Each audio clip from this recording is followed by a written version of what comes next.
Bien, correction du devoir sur la chenille. Correction et puis commentaire sur le sujet des équilibres écologiques. Donc je suppose que cette première partie est bien comprise. Il s'agit de la chenille processionnaire du pin.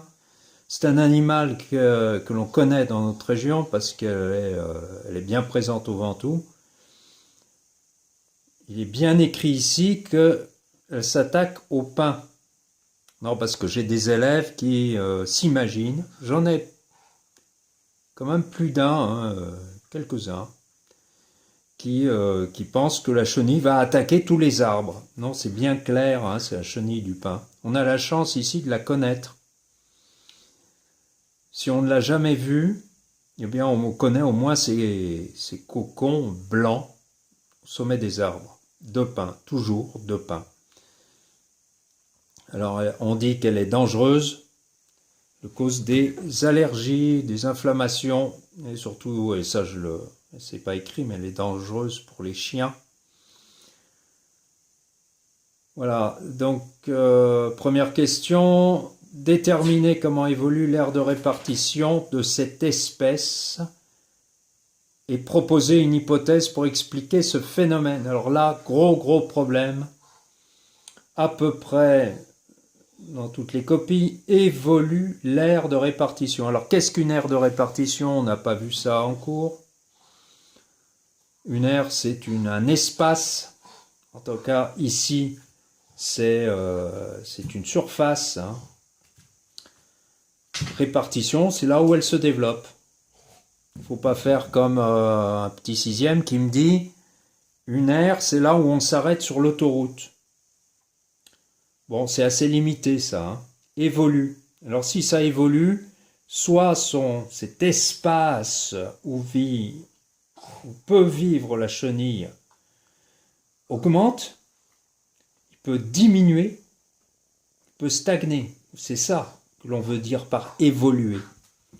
Donc évolue l'aire de répartition, ça a mal été compris. Pour beaucoup. Hein. Attention, les questions ici sont doubles. Alors ça aussi, on répond à la première partie et on oublie la deuxième. Proposer une hypothèse pour expliquer ce phénomène. Alors le phénomène, si on l'a compris, c'est qu'il y a une extension de l'aire de répartition. Là, c'est un chien. Allez. De la chenille sur le territoire français. On peut commenter, on peut dire voilà, elle s'étend jusqu'à Paris. Il y a quelques points là, 2014, elle est à Paris. Globalement, elle a passé la Loire, elle est au nord de la Loire. On peut dire aussi qu'elle s'attaque aux montagnes. Là, c'est les Alpes, ici c'est l'Italie, là c'est l'Espagne, donc c'est les Pyrénées. Vous voyez, elle commence à prendre de l'altitude, ainsi que au Massif central. La tache blanche, c'est le Massif central, donc c'est froid. Donc elle n'y est pas pour l'instant, mais elle s'attaque, elle grimpe en altitude. Bon, ça, c'était une interprétation qui fait toujours plaisir. Quand on lit ça, quand le correcteur lit ça, il dit tiens, l'élève analyse un peu ce qu'il voit et proposer une hypothèse pour expliquer ce phénomène. Alors, il y a un réchauffement climatique, on en parle suffisamment, donc d'année en année, on s'aperçoit que les températures montent tout doucement, et c'est peut-être pour ça que la chenille augmente son aire de répartition. Elle supporte mal le froid hivernal. Voilà, donc c'est parce que le climat se réchauffe. Voilà l'hypothèse. Bon, on passe à la question 2, au document 2. On a une carte de France actuelle et une prévision en 2100. Déterminer quelles espèces d'arbres pourraient devenir dominantes en France. Alors là, j'ai des élèves qui ne voient pas bien les couleurs. Hein. En jaune, là, c'est le châtaignier. Il ne faut pas me dire que le châtaignier va devenir dominant. On voit qu'il régresse. Utilisez mon vocabulaire. Se répandre, régresser. On voit que l'ocre, là, se répand. Le rouge se répand. Alors, qu'est-ce que c'est que l'ocre? C'est le pin maritime. Donc, le pin maritime gagne pratiquement tout le territoire français. Ainsi que le chêne vert. Là, bon, j'ai eu des élèves qui se trompent dans les couleurs ou qui inversent, leur logique s'inverse. C'est très étonnant. Là aussi, faites des phrases. Déterminez quelles espèces. C'est au pluriel. Faites attention hein, quand vous passerez des examens ou un devoir dans les classes supérieures. C'est une indication, le pluriel. Donc il y a 2 arbres, au moins 2. Là, c'est le pin et le chêne. On ne va pas chercher des complications hein, avec ce qui est bleu, là, donc pin sambro, sapin blanc, non. On ne vous demande pas si le hêtre régresse. Le hêtre, c'est en vert. C'est vrai qu'il régresse complètement en 2100. Mais on ne vous le demande pas. C'est intéressant, mais on ne le demande pas. Bon. Et encore une question double. Hein. Ne jamais oublier la deuxième partie. Donc la relire. Une fois qu'on a répondu à la première, on relit. Expliquer quelles conséquences ces modifications pourraient avoir sur l'aire de répartition de la chenille processionnaire. Alors là aussi, c'est une chenille processionnaire du pin. On voit que le pin se répand en France en 2100. Donc, la chenille va suivre le pin. Vous allez me dire, ici, on est en 2006, 2014 en rouge là. Donc il y a déjà des pins. Mais c'est peut-être pas le pin maritime. Parce qu'elle s'attaque à d'autres pins. Hein. Sur le Ventoux, c'est pas le pin maritime, c'est le pin à crochet. Elle s'accommode très bien de ce pin. Donc voilà, on aura des chenilles processionnaires encore plus loin, vous voyez, plus au nord, on va pas dire plus loin, plus au nord, et certainement en plus grande quantité. Allez, troisième question, on nous apprend là que la mésange mange des chenilles, alors ne vous cassez pas la tête avec ces chiffres là, on vous dit qu'il en mange beaucoup, 24 insectes à la minute, ça me paraît énorme, je sais pas où elle met tout ça, alors très ponctuellement, je suis sûr qu'une femelle mésange est capable de nourrir ses petits avec 24 insectes qu'elle capture en 1 minute, mais c'est ponctuel. Autrement, bon, elle n'a pas de quoi stocker tout ça hein, dans son petit estomac. Alors on s'en fiche des chiffres. Il nous indique que c'est beaucoup. Voilà, que c'est un sacré prédateur des chenilles. Expliquez pourquoi l'installation de nichoirs à mésanges est envisagée pour faire face à l'invasion de chenilles processionnaires. Eh bien, si on installe des nichoirs, on va favoriser l'implantation de cette mésange. Elle va faire des petits. Ces petits vont survivre en plus grand nombre que s'il n'y avait pas de nichoir. Donc, on augmente la population de mésanges. On lui facilite la vie. Et c'est dans le but, donc, de diminuer la quantité de chenilles dans la région.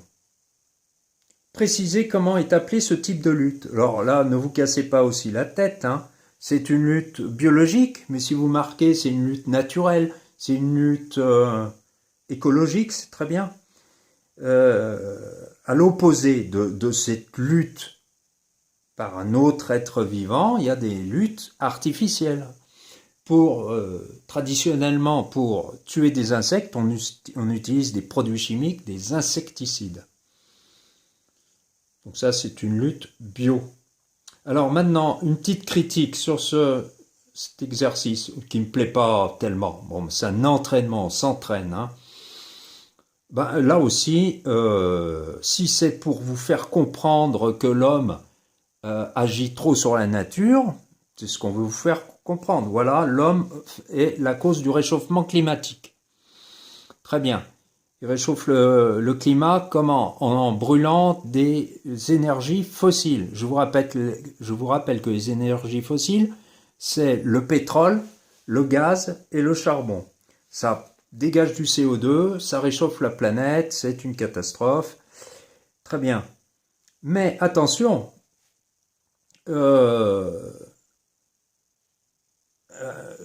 dire ici que la chenille processionnaire est un danger pour l'homme, responsable d'allergies et de graves inflammations. Moi, je vous ai dit, c'est dangereux pour les chiens.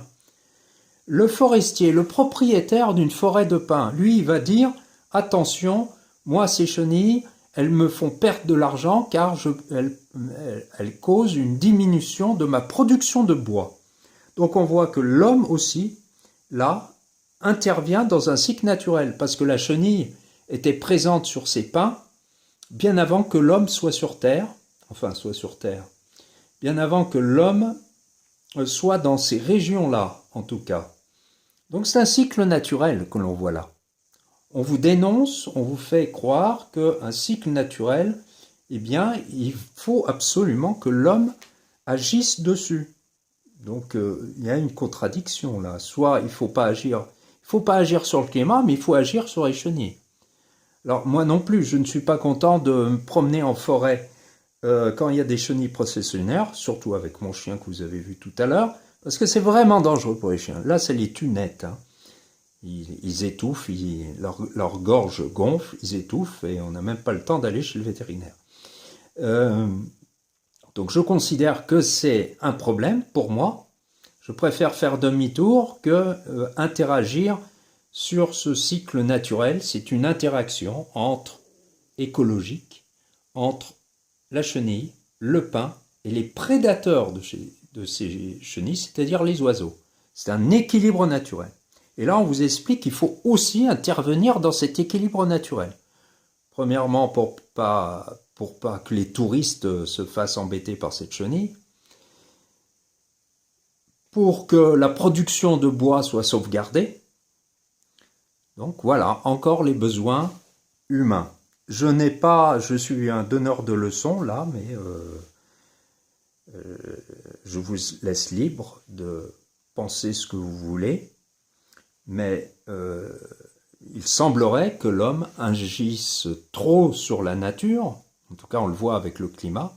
Alors là, c'est un mauvais exemple de contre-attaque en agissant de nouveau sur la nature, en fabriquant par exemple des nichoirs à mésanges. Ça c'est artificiel. La mésange dans la nature, eh ben, elle se débrouille pour faire son nid. Elle entre en équilibre avec les autres éléments de la nature. C'est ça l'écologie. Une parenthèse, le pin par exemple que nous avons sur le Ventoux a été planté, maintenant il se ressème automatiquement, mais c'est aussi une action de l'homme.